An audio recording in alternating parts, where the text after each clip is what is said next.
할렐루야. 네, 우리 여기 윤은경 집사님 얼굴 표정처럼 우리 다른 분들 서로 바라보면서 하나님께서 당신 이 자리로 부르셨습니다.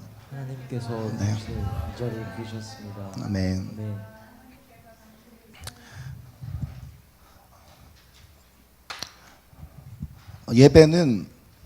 예배는 앞에서 이렇게 목회자가 이끌어가는 것을 그냥 이렇게 거기 수동적으로 끌려가는 것이 아니라 한 분이신 하나님께 다 같이 드리는 것입니다. 네.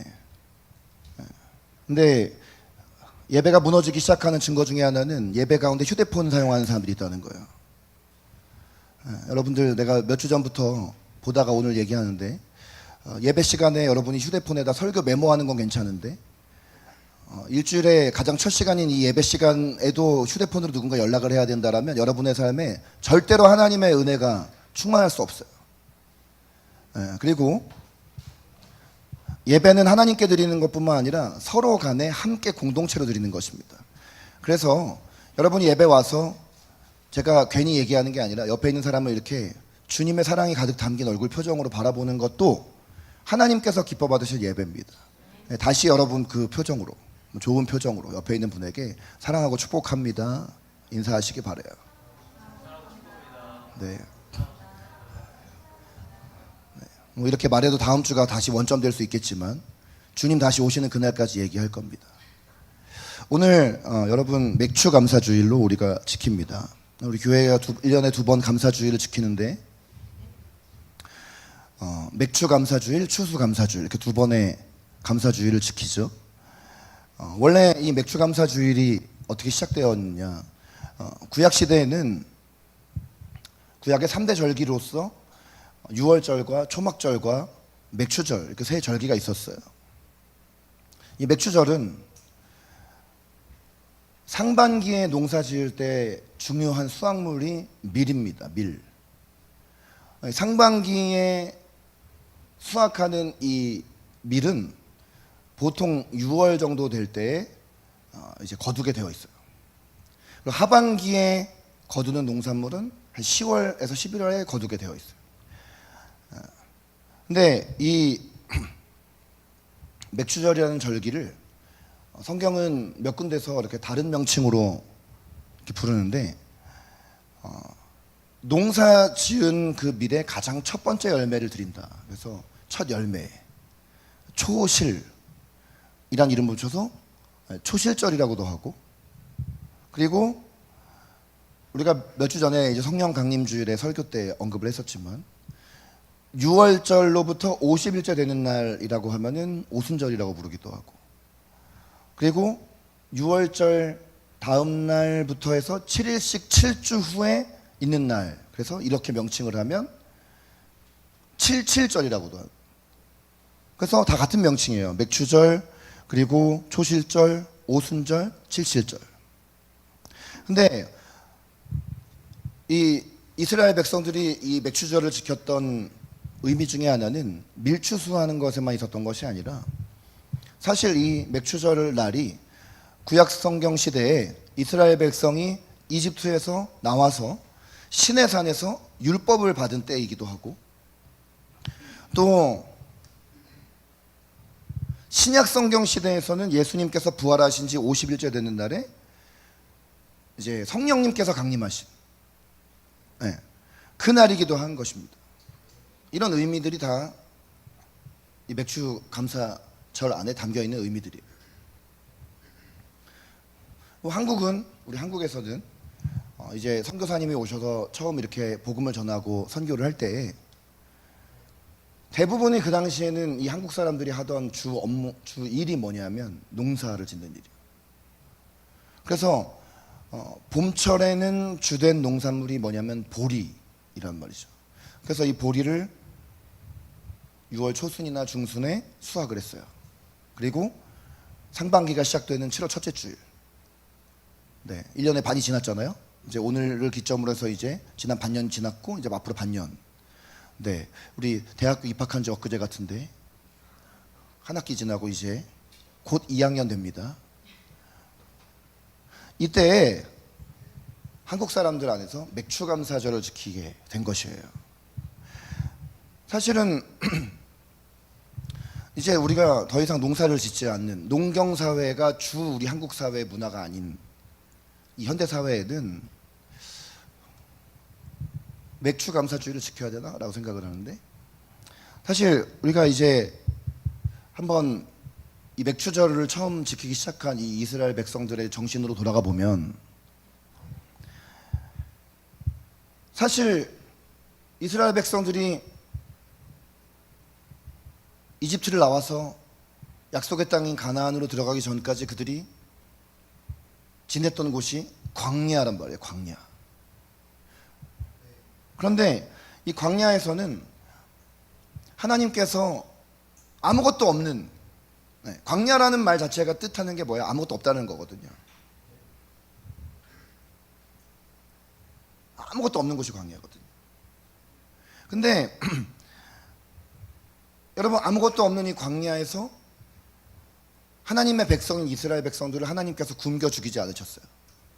만나를 내리시고 메추라기를 내리시고 그날 꼭 필요한 만큼. 그리고 이제 이 이스라엘 민족이 결국은 약속의 땅에 들어가서 가나안 땅에 들어가서 농사를 짓기 시작한 것이죠. 그리고 그 농사 지은 것을 수확해서 첫 곡식을 하나님 앞에 드린 것이에요. 여러분, 예수님께서 가르쳐 주신 그 기도에 보면 아주 중요한 그 기도의 제목 하나가, 오늘날 우리에게, 이렇게 목이 아프면은 성도님들이 이렇게 따라서 말해줄 것 같고 내가 혼자 말하는 게 아니라 이렇게 대답도 할 것 같은데, 매정하신 여러분이에요. 아침에 우리 오늘 대표 기도자가 저를 위해서도 기도해 주셔서 너무 감사하지만, 참 그렇게 평상시에 기도하신다면 이렇게 아침에 와가지고 목사님이 첫 마디를 했는데 목청이 떠나갔네, 이렇게 그러면 토요일 날 또 다윗세대에서 엄청 사역을 열심히 하셨구나. 우리가 함께 주님 앞에 예배할 때 여기까지. 오늘날 우리에게 일용할 양식을 주시고 기도를 했는데, 이 기도를 주님이 가르쳐 주신 그 메시지가, 그 정신이 이 맥추절에 담겨 있는 거예요. 뭐냐 하면, 아무리 이 이스라엘 백성들이 농사를 지으려고 수고를 했어도 마치 광야에서 하나님께서 만나 메추라기 내려주셨듯이 농사 지어도 하나님이 적절한 비 내려주셔야 되지, 햇볕 비춰주셔야 되지, 환경 갖춰주셔야 되지. 이게 사람의 노력으로 되는 게 아니거든요. 여러분이 하나님이 부르심을 허락해 주셔서 열심히 일을 해도 거기에 맞게 수확하게 하시는 분이 하나님이시고, 여러분이 학생의 시절에 열심히 공부를 해도 공부한 것을 기억나게 하시고 그것을 내가 적절하게 시험에 답을 쓰게 하시고 결과가 나오게 하시는 것이 여러분이 잘나서 그렇다고 생각합니까? 하나님께서 도와주시지 않으면 그 불가능한 거란 말이죠. 오늘날 우리의 그리스도인의 삶에도 예외가 아닙니다. 아무리 애를 써도 생명과 생존은 하나님께 달려있는 것입니다. 이것을 묵상할 때, 오늘 우리가 점심 식사 시간에 식탁에 이렇게 올라오는 음식을 생각할 때, 이 음식이 내게로 오기까지 하나님의 모든 이 세계가 협력해서 나에게 오늘 왔다, 이렇게 생각을 하면은요, 식사할 때마다 감사할 수밖에 없고요, 아침에 딱 눈을 뜰 때마다 오늘도 하나님이 나에게 숨을 쉬게 하시고 눈이 떠지게 하셨네, 손과 발이, 다리가 움직이게 하셨네, 감사할 수밖에 없다라는 것이에요. 하나님의 공급하심과 은혜에 대해서 감사할 수밖에 없다라는 것이에요. 그런데 이 감사는 우리 하나님을 향한 것이지만, 하나님께서는 말씀 가운데 무슨 메시지를 우리가 주시느냐? 감사에는 힘이 있다. 옆에 있는 분들에게 한번 선포를 할까요? 감사에는 힘이 있습니다. 네, 감사에는 힘이 있습니다. 감사에는 힘이 있어요. 오늘 이 시편 50편 지은 이 사람은 여러분 시편이 총 몇 개로 되어 있나요? 150개로 되어 있는데 이 150개 시편을 누가 기록했는지를 보면은 101편이 기록자가 나와 있어요. 그리고 그 중에 가장 많은 기록자가 다윗입니다.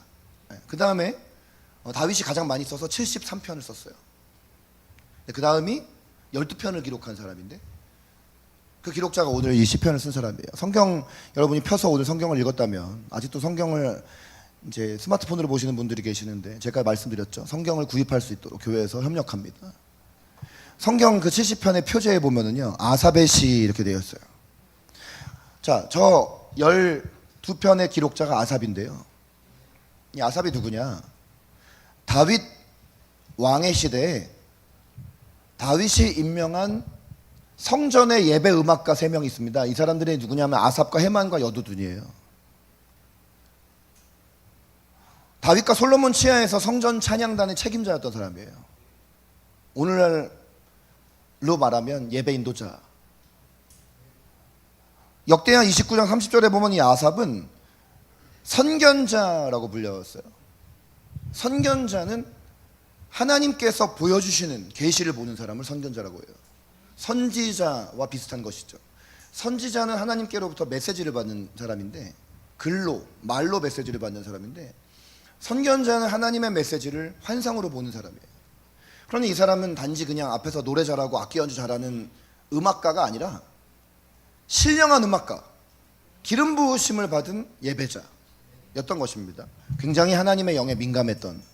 그리고 역대상 25장 그리고 에스라 말씀에 보면은 아삽의 자손들도 대대로 예배자가 되어서 나중에 이스라엘 백성이 바벨론으로 포로 잡혀갔다가 다시 돌아와서 무너진 성전의 기초를 쌓을 때까지도 아삽 자손들이 그때도 계속해서 예배자로서 활동을 했던 것을 보게 되어지는 것이죠. 그러니까 이 아삽은 예배와 밀착된 삶을 살았던 사람입니다. 그러면서 이 아삽이 하나님의 마음이 있는 사람이에요. 왜냐하면 성전에서 예배를 섬기다 보니까 하나님께서 기뻐하시는 예배가 있고 하나님께서 기뻐하시지 않는 예배가 있는데 아삽이 하나님께서 기뻐하시지 않는 예배의 현실에 대해서 안타까움이 있었던 거예요. 그 안타까움이 뭐냐면 이 당시에는 구약시대니까 짐승을 잡아서 짐승의 피로 제사를 드리잖아요. 그런데 짐승의 피로 드리는 제사보다 중요한 것은 그 제사를 드리는 사람들의 마음과 삶이거든요. 하나님 앞에서 감사의 마음으로 제사를 드려야 하고 의로운 삶으로 제사를 드려야 되는데 감사의 마음도 없어지고 의로운 삶도 없어진 거예요. 라고 말했어요. 보세요 여러분, 이거 잘 들어보세요. 구약성경 신약성경 통틀어서 예배에 대해서 우리가 배울 때, 하나님 앞에 말씀을 배울 때 이렇게 물론 우리가 이렇게 공동체 함께 주님 앞에 나와서 이렇게 하나님께 예배 드리는 것이 참으로 중요하지만 이 예배가 더 하나님께서 기뻐 받으시는 예배가 되기 위해서 중요한 2가지가, 첫째, 감사의 마음을 갖는 거죠. 마음으로부터 우러나는 감사로 하나님을 예배하는 것. 또 하나는 내가 교회에서는 누구나 다 크리스찬이고 다 여기 오면 찬양하고 기도하고 말씀 듣고 하지만 주님이 이제 이 예배가 끝나고 나서 이 주일이 지나고 월요일이 되었을 때 여러분 학교 가고 직장 가고 가정 생활을 하고 일상생활에서 내가 친구를 만나고 이렇게 하잖아요. 여기서는 예배당에서는 하나님께서 나를 지켜보고 계시는 걸 우리가 느끼지만 거기서 사실은 주님이 여러분을 보시는 거예요. 사실은 말씀 배우고 예배했는데 고백한 대로 살고 있는가? 여러분이 운전할 때,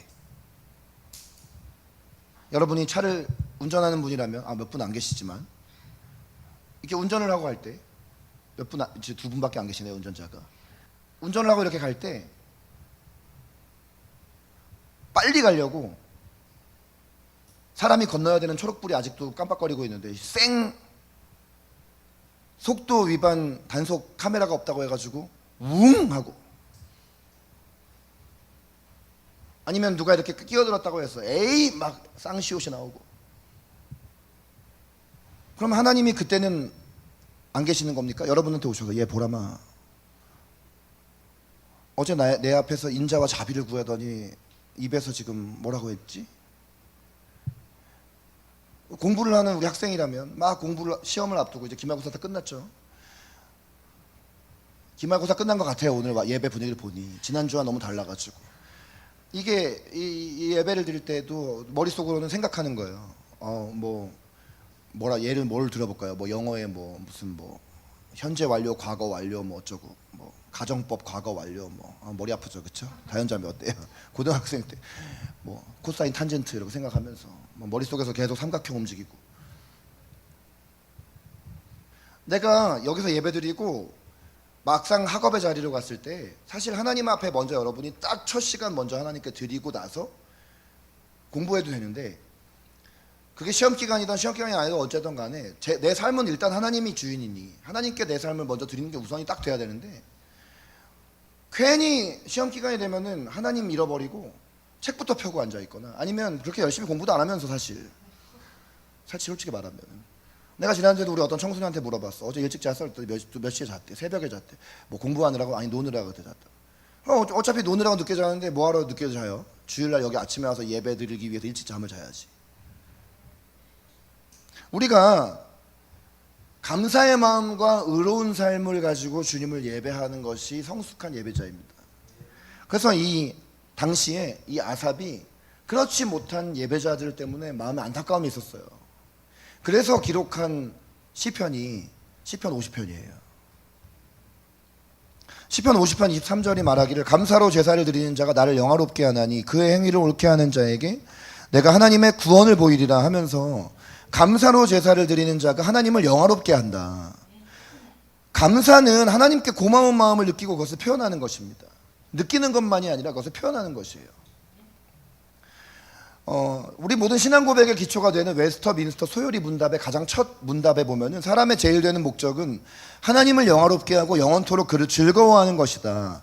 하나님의 형상으로 창조된 인간의 삶의 목적은 하나님을 영화롭게 하는 것에 있어야 그의 삶이 행복하다, 만족하다. 그럼 하나님을 영화롭게 한다는 건 뭐냐? 하나님께 영광을 올려드린다. 제사 자체보다 제사에 포함된 감사의 마음과 표현이 중요하다. 그것이 하나님의 마음의 기쁨이 되는 것이다. 입으로는 노래하고 있으면서 마음에는 하나님을 향한 감사보다는 불평과 원망, 내가 하나님께서 이미 나에게 주신 것보다 내가 갖고 있지 못한 것, 내가 여전히 지금 없어서 구하고 있는 것, 거기에만 꽂혀서 하나님께서 지금까지 나에게 엄청나게 사실은 많은 일을 하셨는데 그거는 잊어버리고 계속 욕심내고 더 이렇게 하는 것은 하나님께서 기뻐하시는 제사가 아니라는 것이에요. 그리고 이 말씀은 감사로 제사를 드리는 자가 나를 영화롭게 하리니 뿐만 아니라 그 행위를 옳게 하는 자에게 감사의 마음과 더불어서 그 행위를 옳게 해야 하는 것을 말씀하고 계세요. 하나님의 말씀에 순종해서 하나님께서 명령하신 길을 걸어가는 것. 아삽 당시의 종교인들은 하나님의 말씀이 그 입에 있고 그 말씀을 사람들에게 전하기도 했지만 행위가 악했어요. 선지자들이 활동했던 이유는 뭐예요? 그 종교인들을 지적하기 위해서, 하나님의 마음을 대언하기 위해서 선지자들이 있었던 것이에요. 하나님께서는요, 입술에는 말씀이 있지만 행위가 악한 그 지도자들을 향해서 하나님의 철저한 심판이 있을 것을 말씀하셨어요. 그러므로 아삽이 예배자들에게 말하기를 하나님의 백성으로서 거룩하게 살아야 되고 하나님께서 말씀하실 때 순종해야 한다는 것을 지금 말하고 있는 것이에요. 그런데 이렇게 감사로 제사를 드리는 자, 그 행위를 옳게 하는 자에게 하나님은 가만히 침묵하신다고 하지 않았단 말이에요. 하나님이 뭘 약속하셨냐고요? 하나님의 구원을 보이리라 그랬단 말이에요. 하나님의 구원을 보이리라. 하나님의 구원을 보이리라. 하나님께서 그에게 놀라운 구원의 역사를 보이시리라. 이 구원이라는 것은 예수님을 믿고 구원받는 것에만 한정되어진 단어가 아니라 건지시다라는 거예요. 어떤 상황에서 그를 건져 올리신다라는 것이에요. 감사하는 자에게 주님이 구원의 은혜를 베푸신다. 감사하는 자에게 침묵하시지 아니하고 기적을 일으키신다. 하나님께서 약속하신 복이 내게 아직 성취되지 않은 것 같아도 하나님이 약속하신 거면 하나님이 약속을 어기시겠습니까? 반드시 그 약속을 이루실 것이에요. 그러면 그것을 내가 이미 이루신 것을 돌아보면서 감사하고 앞으로 또 그 약속을 이루실 것이기 때문에 감사하고 이러나 저러나 감사하는 거예요. 네. 내가 어떤 것을 간절히 바라고 원하는데 성취가 안 될 수도 있어요, 사실. 하지만 하나님의 입장에서 보실 때는 말이죠, 가장 선한 길로, 가장 완전한 길로 이끄실 거란 말이죠. 그럼 그것을 믿음으로 바라보면 이러나 저러나 불평할 것이 없어요. 원망할 것이 없어요. 감사하는 거예요. 여러분, 신앙이 무너지는 첫 번째 증거가 감사가 무너지는 거예요. 그러니까 여러분의 표정이 늘 어두운 거예요. 감사가 사라졌기 때문에.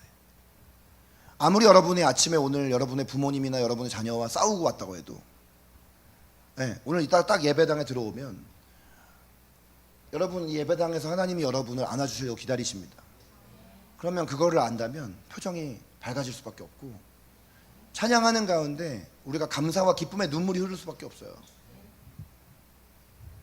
하나님이 이미 베푸신 게 너무 많아요. 이미 주신 게 너무 많아요. 앞으로도 주님은 더 놀랍게 일하실 거예요. 그럼 이러나 저러나 감사한 것이에요. 여러분, 감사하다 보면은요, 내 삶에 하나님이 일하시는 것이 무엇인지를 영적으로 아주 민감하게 딱 파악을 하게 돼요. 네, 골로새서 4장 말씀에 보면은 기도에 감사함으로 깨어있으라 그러거든요. 깨어있으라, 영적으로 깨어있으라. 근데 영적으로 깨어있는 방법이 감사를 하는 것이라는 거예요. 근데 감사를 하면 왜 영적으로 깨어있게 되냐면, 감사가 없는 사람은 하나님이 일하시는지 뭔지를 몰라요. 영적으로 눈이 가려져 있어요. 그러니까 늘 내게 없는 것만. 그러니까 여러분, 누군가를 부러워하고 누군가가 또 좋은 것을 가지고 있으면 시기하고 항상 남과 나를 비교하고 이런 삶을 살거든요. 근데 감사하잖아요. 그러면 남에게 있는 것을 보는 그 눈이 없어져 버려요. 나에게 하나님이 주신 은혜에 집중을 하게 되어져요. 그러면서 감사하니까, 어머, 내가 지금 보니까 내 삶에 하나님이 이렇게 역사를 하고 계시네. 그러니 이 사람이 신앙이 무너질 수가 없어요. 감사하는 사람이 그 신앙을 지킬 수가 있는 것이에요. 그리고 이미 이루어지지 않은 일에 대해서도 내가 믿음으로 감사를 하잖아요. 그럼 하나님이요, 실제로 그 약속을 이루시는 기적을 베풀어 주십니다. 감사하는 자에게 하나님의 구원을 보여주시는 것이죠. 성경 말씀에 하나님께 감사하는 사람에게 하나님께서 어떤 기적을 베푸시는지가 너무 넘쳐나서 오늘 다 설교 시간에 얘기할 수가 없어요. 자, 요나서 2장 9절에서 10절에 보니까 여러분이 아시다시피 요나는 하나님의 부르심을 거부했다가 물고기 뱃속에 갇히게 되어지죠. 물고기 뱃속에 갇히는데 감사할 수 있겠어요? 근데 요나는 거기서 감사했습니다. 감사했어요. 하나님, 제가 주님께 제사를 드리며 나의 서원을 주께 갚겠습니다. 이전에는 내가 하나님 앞에 내가 서원한 것을 지키지 못했으나 이제 내가 주님 앞에 내가 약속한 것을 지키고 하나님이 행하실 일들을 믿음으로 바라보며 감사하겠습니다 그랬더니 물고기가 요나를 도로 육지에 토했다 그러잖아요. 마태복음 14장에 가면 예수님께서 빈 들에서 예수님께 고침을 받고 말씀을 듣고자 왔던 5,000명의 사람들이 있었는데, 저녁이 되니까 이 사람들이 저녁 식사 시간이 된 거예요. 배고픈 시간이 된 거예요. 거기 마태복음 14장 15절 말씀에 보면 저녁이 되매 제자들이 나와 이르되 이곳은 빈들이요 때도 저물었으니. 예. 근데 빈 들이라는 거는 아무것도 없다는 거예요. 들판에 아무것도 없는, 마치 광야와 같이. 그리고 뭔가를 먹어야 되겠는데 가지고 있는 게 뭐냐면 어떤 한 소년이 가지고 온 떡 5개와 물고기 2마리. 사람은 5,000명, 남자만 5,000명, 여자 어린이 제외한 숫자만 남자 5,000명. 그 몇 명이 있는 거예요? 만 명 이상 있는 거 아니에요? 10,000명이 있는데 먹을 게 하나도 없고 빈들에 있고 떡 5개 물고기 2마리밖에 없는 상황인 것이죠. 근데 예수님께서 어떻게 하시는지를 가만히 보시면 이 떡 5개와 물고기 2마리를 가지고 하늘을 우러러 축사하시고 감사 기도를 하셨다라는 거예요. 물고기 2마리와 떡 5개밖에 없네. 에게 이걸로 한 명이 먹기도 부족하겠네. 하지 아니하시고 하나님 이것이라도 주셔서 감사합니다 라고 말씀하시고 이제 사람들에게 먹을 것을 나눠주기 시작하시는데 어떤 일이 벌어져요? 다 배불리 먹고 남은 조각을 광주리에 거둘 때 12바구니에 넘치도록 거두었다 하잖아요. 네. 찬양 가사에 나오죠. 날이 저물어 갈 때 빈들에서 걸을 때 찬양 나오잖아요. 요 말씀이에요. 근데 그 다음 가사가 뭐죠? 그때가 하나님의 때. 날이 저물어 가고 빈들에서 걷고 물고기 2마리와 떡 5개밖에 없는데 우리는 그런 상황에서 와우 이거 지금 어떡하나 이거 죽겠네. 그런데 주님이 바라보시는 시각에서는 야 이때가 바로 내가 일할 때야. 하나님의 때. 그때가 바로 하나님의 때. 감사하면 아무것도 없어 보이는 때가 하나님이 일하시는 때다라는 거예요. 누가복음 17장에 가면 예수님께서 사마리아와 갈릴리 사이를 지나가시던 중에 어떤 한 마을에서 나병 환자 10명을 고쳐주신 사건이 있어요. 그런데 이 나병 환자를 10명을 고쳐주셨는데 얼마나 감사합니까? 나병이라는 것이 이게 낫기가 얼마나 어려운 병이에요. 문둥병이라는 이 병이 얼마나 낫기 어려운 병이에요. 예수님께 그리고 이 당시에는 이 문둥병에 걸린 사람들을 하나님의 저주와 심판을 받은 사람들이라고 여겼고 사람들은 가까이 하지도 않았단 말이에요. 그랬는데 평생 내 인생의 저주에 걸려 있다고 생각했던 이 문둥병으로부터 예수님께서 고쳐주셨단 말이죠. 근데 그러면 만약에 여러분이 평생 동안 앓고 있는 어떤 병이나 장애를 하나님께서 하루아침에 고쳐주셨어요. 할렐루야. 그러면 할렐루야 주님 감사합니다 해야 하지 않겠어요? 내가 내 노력으로 고친 게 아니고 의사가 고쳐준 것 같아도 하나님이 고쳐준 거 아니에요. 그런데 그 10명 중에 하나님께 나와서 예수님께 나와서 감사했던 사람이 10명 중에 몇 명이었대요? 한 명인데 그 한 명도 누구냐면 그 당시에 유대인들이 아니라 사마리아인이었다는 거예요. 아니 10사람이 다 깨끗함을 받았는데 한 사람만 와서 감사했단 말이에요. 사마리아인만. 여러분 예수님께서 그 9사람 말고 이 한 사람에게만 일어나 가라 너의 믿음이 너를 구원하였느니라 하고 구원을 선포하셨어요. 차이점이 뭐예요? 감사했다라는 거예요. 감사했다라는 거예요. 감사할 때 하나님께서 구원을 베풀어 주셨단 말이에요. 요한복음 11장에 가면 예수님께서 나사로를 죽음에서 구원하시는 사건이 또 나옵니다. 정말 예수님께서 사랑하신 가족이었어요. 나사로와 마르다와 마리아 이 3남매를 주님이 사랑하시는 베다니에 살고 있는 이들을 예수님이 너무 사랑하시고 그리고 아주 친밀한 가족이었어요. 그랬는데 어느 날 어떤 사람이 예수님께 와서 나사로가 지금 병에 걸렸다라는 거예요. 우리가 사랑하는 사람이 병에 걸렸다는 말을 들으면 빨리 가서 병 문안해야 하지 않아요? 예수님은 하나님의 아들이시고 구원자시니 빨리 가서 병 고쳐주시고 살려주셔야 되지 않아요? 근데 예수님께서 즉각 달려가시지 않고 그 계시던 곳에 이틀 동안을 더 머무셨다라는 것이죠. 사람들이 볼 때 예수님의 이 행동을 이해할 수가 없는 거예요. 그러다가 이제 결국은 나사로가 죽어서 무덤에 장사를 지낸 지 사흘이 되었을 때 그때서야 수많은 유대인들이 이제 나사로를 조문하러 오는 그때 예수님은 찾아가세요. 사람들이 볼 때 예수님의 이 행동을 도저히 이해할 수가 없네요. 빨리 가면 살려주시면 되는데. 예수님 뭐라고 말씀하세요? 너가 하나님의 영광을 볼 것이다. 그러면서 예수님께서 뭐라 하시냐면, 여러분 그 당시에는 무덤을 큰 돌로 막아 놓잖아요. 사람들을 시켜서 저 돌을 옮겨라 그래요. 사람들이 뭐라고 하냐면, 저기요 지금 벌써 시체가 다 썩어서 냄새가 납니다. 그럼에도 불구하고 예수님께서 돌을 옮겨 놓으라고 그러세요. 그래서 예수님이 돌을 옮겨 놓으라고 해서 사람들이 돌을 옮겼어요. 여러분, 예수님이 돌을 옮겨 놓으라고 할 때 시체 썩은 냄새가 납니다 라고 말하는 사람이 되지 마십시오. 예수님께서 돌을 옮겨 놓으라 하시면 얼른 아멘 하고 돌을 옮겨 놓으신 여러분 되십시오. 돌을 옮겼더니, 돌을 옮겨 놓고 나서 예수님께서 어떻게 하시냐면 눈을 들어 우러러 보시고 이렇게 기도하십니다. 아버지여, 내 말을 들으신 것을 어떻게 했대요? 감사하나이다 그랬어요. 지금 나사로가 죽었는데 어떻게 감사를 할 수 있습니까? 근데 예수님은 죽은 자를 살리실 나사로를 믿음의 눈으로 본 겁니다. 그러니까 감사할 수가 있었어요. 아멘.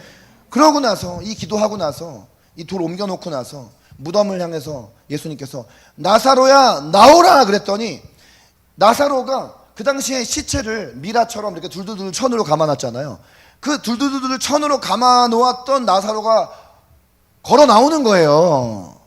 네, 여러분, 오늘 이 성경 말씀이 그리스 로마 신화가 아니에요. 전설이 아니에요. 실제로 역사상 일어났던 일입니다. 주님은 오늘도 우리에게 동일하게 살아 역사하시는 하나님이신 것입니다.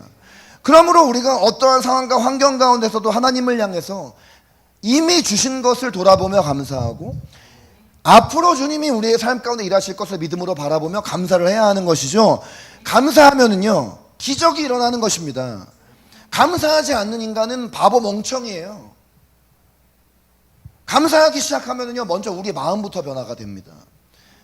지금 우리 현실을 보면 너무 어둡잖아요. 그러니까 이 현실을 보면 불평이 나오고 원망이 나오는데요, 감사하면은요, 와, 사실은 하나님이 이미 행하신 일이 너무 많네. 네? 오늘 여러분 그룹에서 나눔을 할 때 설교에서 받은 은혜 나눔보다는 내 삶에 하나님이 이미 베푸신 은혜가 무엇인지를 한번 적어보세요. 시간 내에 다 적을 수가 없을걸요? 라고 말했습니다. 보세요. 지금 여러분 일단 적어보세요. 실제로 지금은 여러분이 와닿지가 않죠? 적어보세요. 넘쳐납니다. 아주 넘쳐나요. 아멘.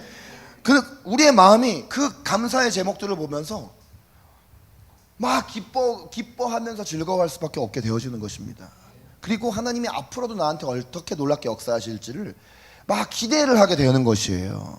그리고요, 기대만 하는 게 아니라 실제 감사하는 자에게 하나님이 오늘 시편 50편 말씀에 구원을 보이리라 했으니 주님이 그 구원을 보이실 겁니다. 오늘 하루만 감사하면 안 돼요. 오늘 이 말씀 배웠으니 매일 감사하셔야 돼요. 감사하지 않는 사람은 하나님께서 일하시는 걸 보지 못하니까 어느 순간에 하나님이 놀라운 일을 행하셨어도 불구하고 하나님께서 하신 일이 아니라 내가 한 일인 줄 알고 착각을 하고 교만하게 살아가는 거예요. 기쁨도 없고 감사도 없고 즐거움도 없고. 감사할 조건이 없는데 어떻게 감사합니까? 이런 사람이 있어요. 그러면서 마음에도 없는 감사를 입으로만 하면 속이는 거 아니에요? 이런 질문하는 사람이 있어. 이런 질문하는 사람 보면은 어떤 사람이 이런 사람 보면 똑똑한 사람 같지만 그 멍청한 사람이에요. 그 사람. 왜냐하면 여러분, 신앙이라는 것은요, 뭔가 우리의 머리로 막 이렇게 이해가 돼가지고 믿는 게 아니에요. 하나님의 말씀에 대해서 우리가 결단을 하는 거예요. 그러니까 보세요.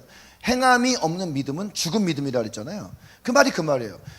하나님의 말씀에 이렇게 기록이 되어 있는데 이게 머릿속으로 다 이해가 돼가지고 믿는 사람은 세상에 천지 빽깔이 없습니다. 없어요. 그런 사람 없어요.